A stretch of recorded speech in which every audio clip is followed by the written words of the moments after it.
Okay, we're on 451 at the bottom in Tanya. What is it? 451 at the bottom, Kuf Yud on top. Last week we started, what? 451 at the bottom. What? We're going to change the clock this week, no? Yeah, this Saturday night you change the clock. So what's This week? Yeah. No, Far Purim. Tiny Esther is long. I know. So tell me, so what are you going to do? But the shir is still going to be 8 o'clock. 8:45. 8 tonight, still. It's going to be, yeah. How? Because until after Pesach, it's not the day's not that late enough. Oh. It's still is going to. Till Pesach, but after Pesach. Then we'll see. What? These 5 days a lot. Short Shabbos. Yes, ma'am. What's the short one? And if they keep daylight savings the entire year, that's what they voted in California a year ago, but it has to be approved by the Senate, which probably won't be. But they want to keep daylight savings the whole year, which is a very, very big problem for every minyan in the morning. You won't be able to daven until 7 o'clock. All the 6 o'clock minyanim won't be able to daven. No, they don't know yet. They voted in California. Why does let them not change anything? They don't change anything, it's a problem? It's time for a change. Don't people have to change? That's a time for change. The change is not to change. Time for change. No. We always have it. Okay, let's go. No, if they don't change the clock, is it going to be a problem? Arizona doesn't change the clock, and Hawaii doesn't change the clock. I know. Is there a problem with the... No, it won't be a problem. Huh? It won't be a problem. Okay, that's what they need to do. But, okay, It's not healthy for our bodies. we are on Kuf Yud, 451. Okay, last time we were learning like this. 451 at the bottom. Oh, wow. Here's the Tanya. You know the class starts at 8, right? Somebody who does the Chabad weekly, it says 8 o'clock. It's going to change, huh? Eventually. Okay, anyway, let's go, it's late.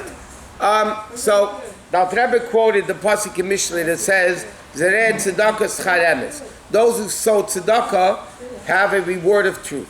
And he quoted the Pasuk that says, Titein emes Yaakov, that Hashem gives emes to Yaakov. So the Alter Rebbe asked the question, since when does Yaakov need emes? He's emes on his own. Okay? So the Alter Rebbe started explaining, what's the level of Yaakov Avinu is a level of mercy, Rachmanis.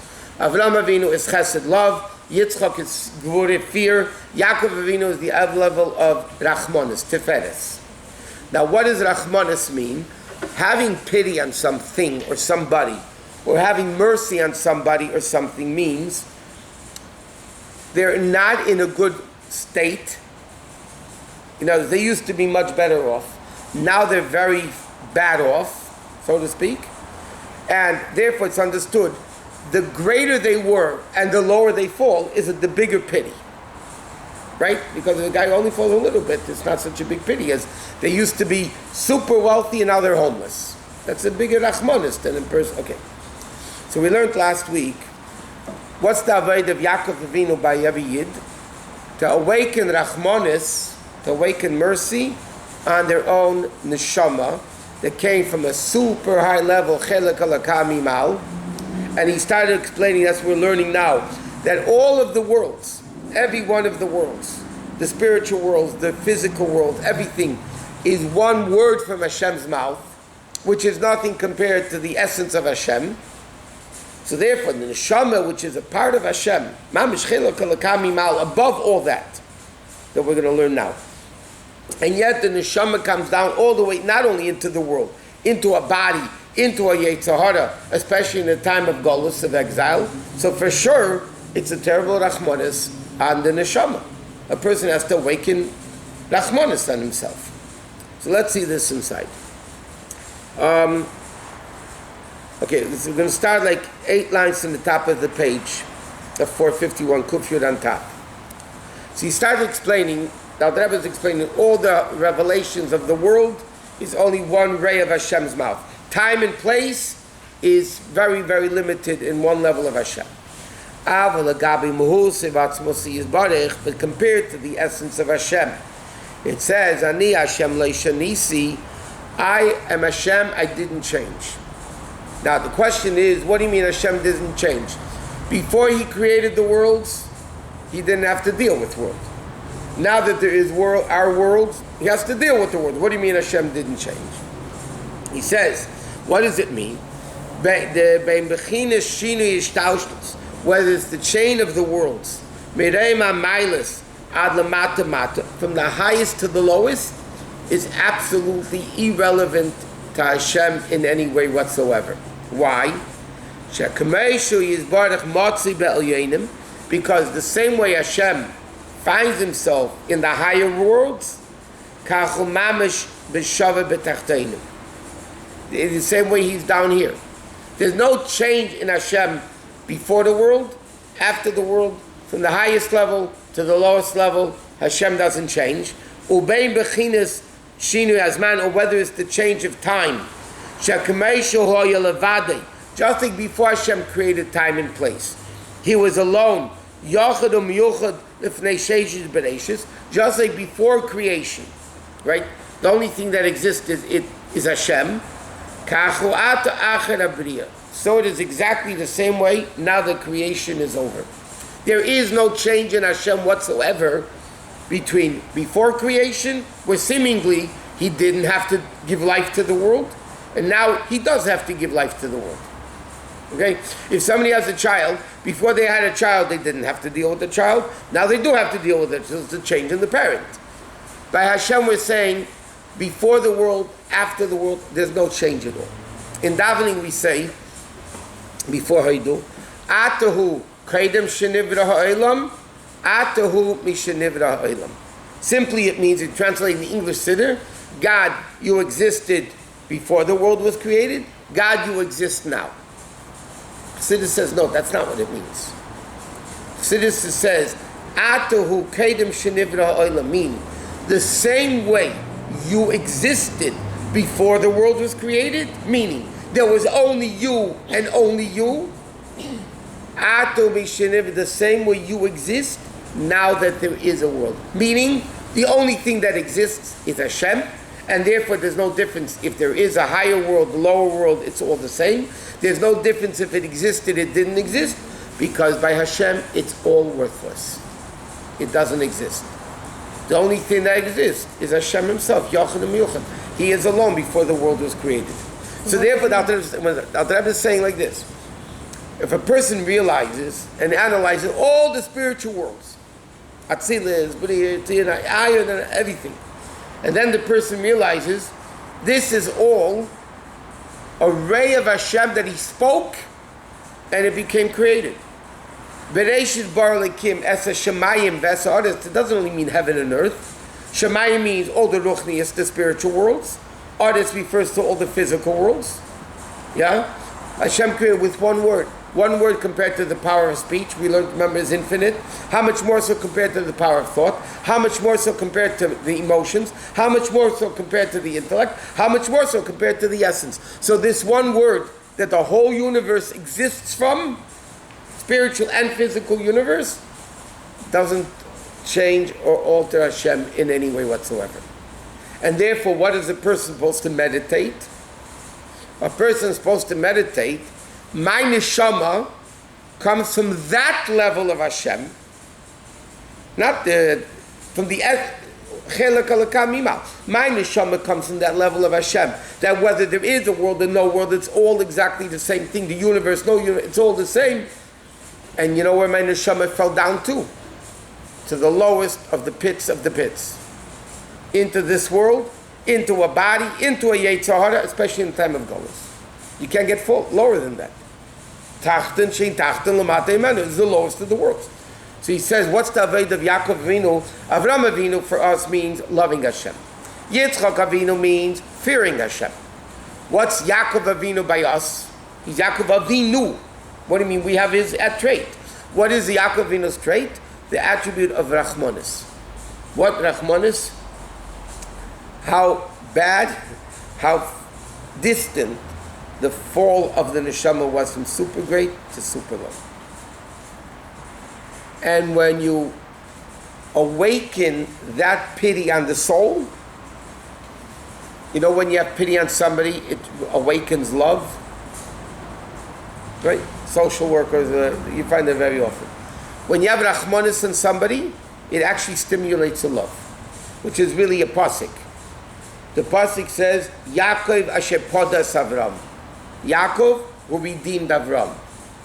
So what does that mean?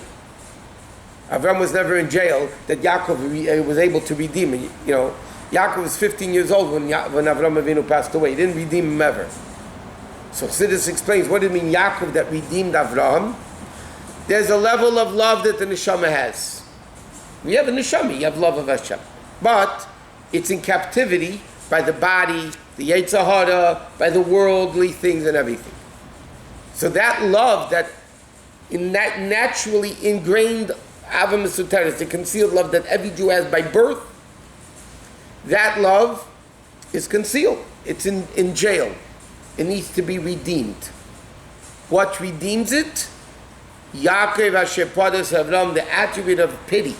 When you start having pity on your, not on ourselves, you know, or such a, on the neshama of the Jew, the way it came from super high to super low, that awakens and reveals and redeems the love that the neshama has.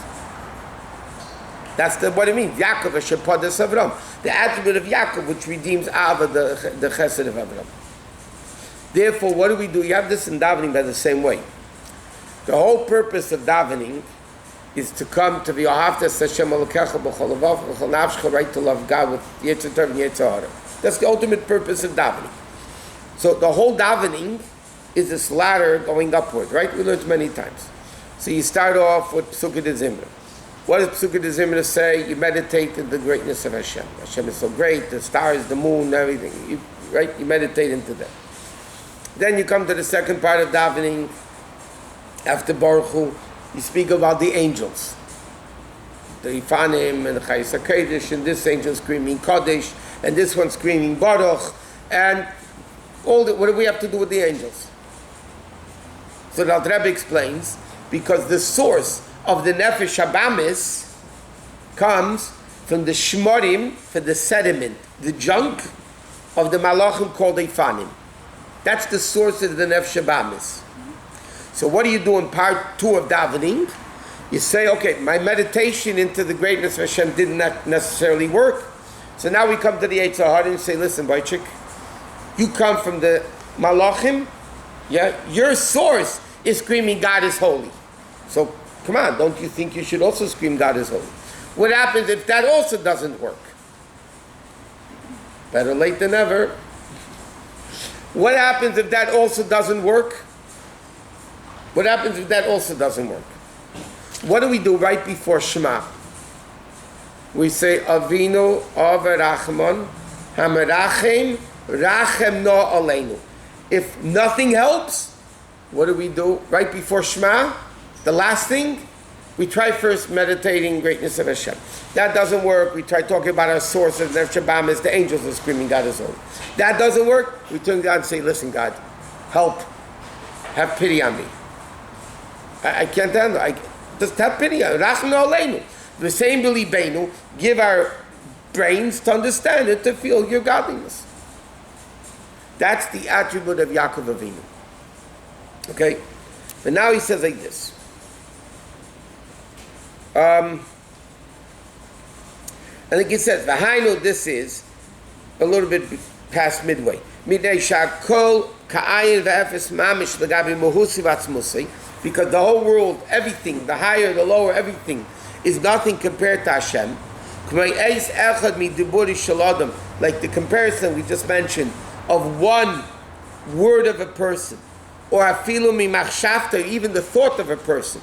Legabi klolos muhusa nefesh hasichlis v'atzmusa, compared to the essence of the neshama, one thought, one speech is absolutely nothing. Al derech marshal l'shachich hasa'ezin, it simply means that the ear should be able to understand it. Okay? Ube'emes, and the reality is, ein arech elecha ksiv, it says nothing is compared to Hashem. So therefore, again, what are we, Alter Rebbe is leading up to a point. So what are we meditating? Where the neshama comes from, how far down the neshama fell, and therefore we need to awaken Rachmanis in ourselves. Okay? And therefore, that was the pasuk that he quoted at the beginning. He's not done yet.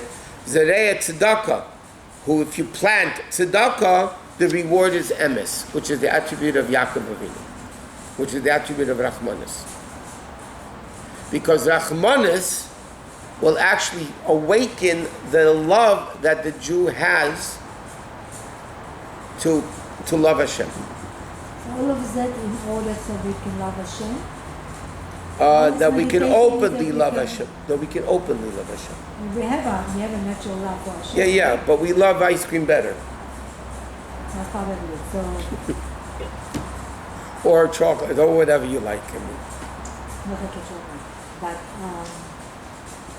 all this is to awaken love. How to awaken the natural love that the neshama has to Hashem, the Ava Mesuteres is called, the natural instinctive love that every Jew, the biggest Rasha, no matter who it is, has this natural, they have a neshama.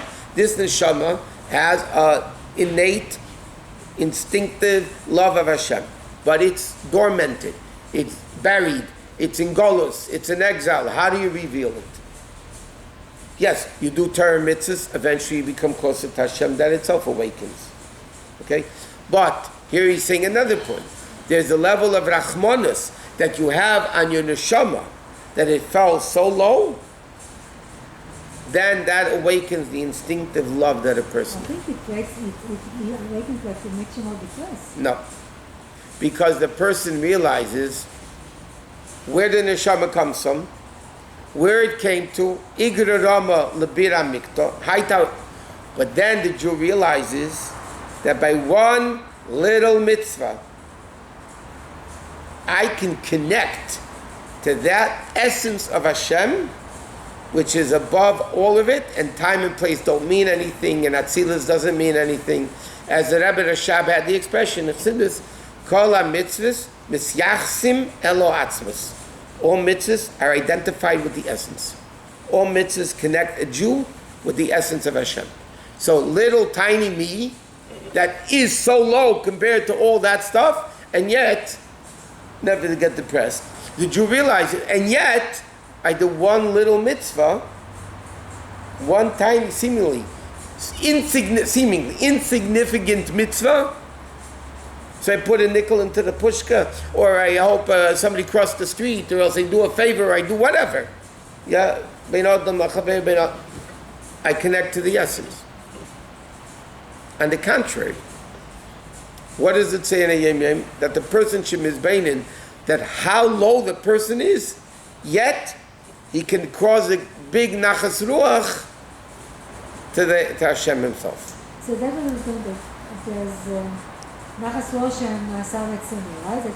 The one? There's Hashem has pleasure when we do what He wants, right? So how do you? Hashem is completely not affected by us, right? He didn't change. He doesn't. We mean nothing, right? The whole world means nothing. So how can we create nachas ruach in Hashem? Or what does it really mean? Why? Because Hashem did not change. He's over without us. You quoted a phrase from the Gemara and from Rashi. Reach nichech Hashem. Nachas ruach and asar etzoni. No, that you missed the word. What does that mean? Nachas ruach sha'amarti v'naseh etzeni. Okay. Why is that word amarti there?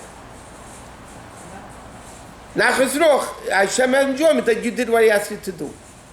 Hashem explains, no, how can you have a nachas ruach? Because amarti, I was the one that told you to do it. And Alter Rebbe in Tanya, later on, gives a mashal of a great king that has absolutely nothing to do with the peasants. Okay? And one day he calls in the peasant, and he says, I want you to do ABC for me. And the peasant does it. That automatically creates a connection between two things that are mathematically incomparable. Okay? That's the whole word. Shamarti v'naseh etzeni. Hashem says, you know why we can nothings, us nothings can make this? Because Hashem said, I said, and therefore I make the connection. I came down in Har Sinai and said, Neicha Hashem Elokecha, that now you do a mitzvah, only because I said so. And therefore, which is because if you think about it, mathematically, a finite person's action can have no bearing on the infinite. Okay, right? Right? That's mathematical. Therefore, by the way, if a guy will say, you know what, I want to connect to God my way, by eating potato chips. This is my way of connecting to Hashem, is by eating potato chips. Besides the fact it's not going to work. But why doesn't it work? Because this is not what God told you to do. Do what you want to do. Mathematically, your finite being cannot reach the infinite. The Alter Rebbe had an expression, this brings down a lot. Ilu tivanu lachte veitzim, if Hashem would command us to chop wood, which means, what Alter Rebbe meant is like this, there's no spiritual significance in chopping wood, there's nothing accomplished by chopping wood.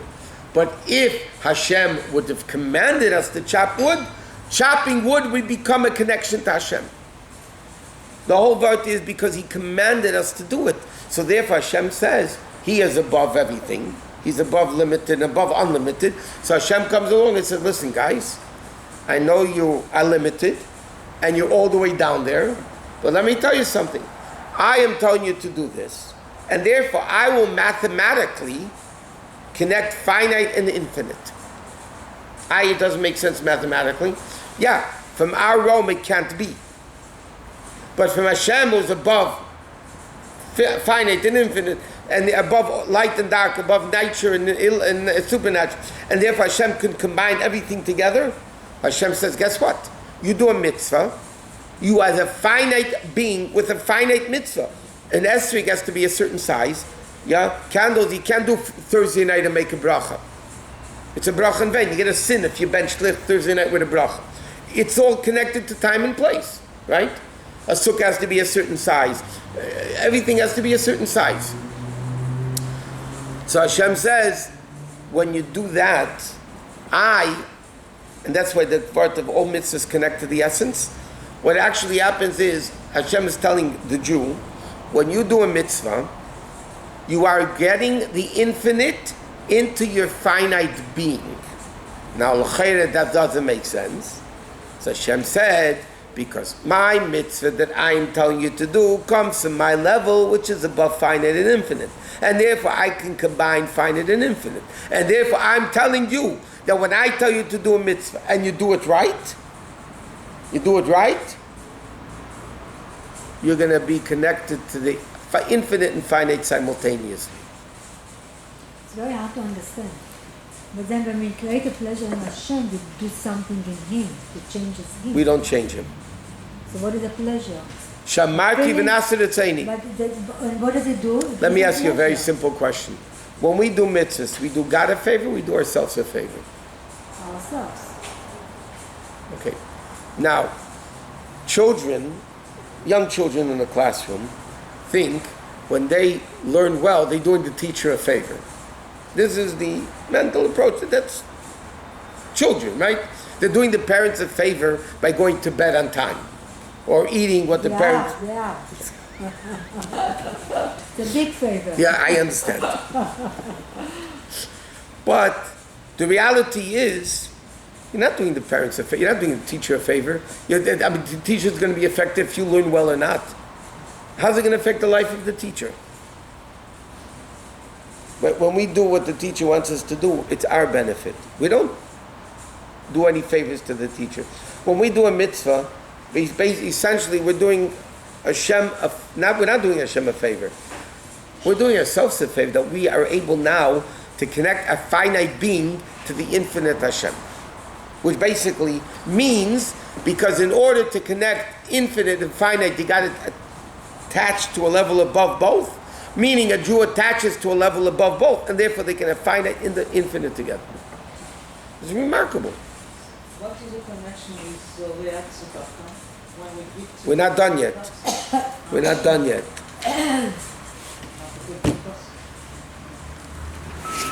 Okay, so once again, next week is Pesach classes.